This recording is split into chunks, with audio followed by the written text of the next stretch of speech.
Kembali di kabar petang, tadi Pak Mahfud sudah sempat menjelaskan bahwa semuanya sama di depan hukum, meskipun itu adalah presiden, wakil presiden, semua posisinya sama. Tapi kemudian ada keistimewaan tersendiri memang untuk tata cara pemeriksaan, seperti itu ya Pak Mahfud ya?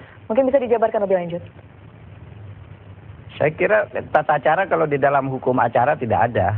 Pertama prinsipnya semua warga negara itu bersama kedudukannya di depan hukum dan pemerintahan. Kemudian tidak ada hukum acara khusus untuk presiden kalau terjadi itu. Tetapi kemudian di dalam praktek bisa saja misalnya kalau diperiksa itu tidak usah terbuka, melainkan yang memeriksa yang datang dan sebagainya, itu bisa saja dalam praktek. Tetapi tidak ada bahwa ketentuan karena sedang presiden nunggu dulu masa jabatannya habis lalu diperiksa.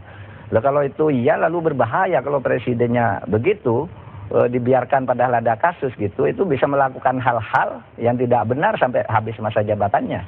Nah oleh sebab itu rasanya ya dari diskusi tadi kami di UGM kok tidak ada dasar hukum untuk mengatakan bahwa ada keistimewaan perlakuan terhadap presiden maupun wakil presiden gitu.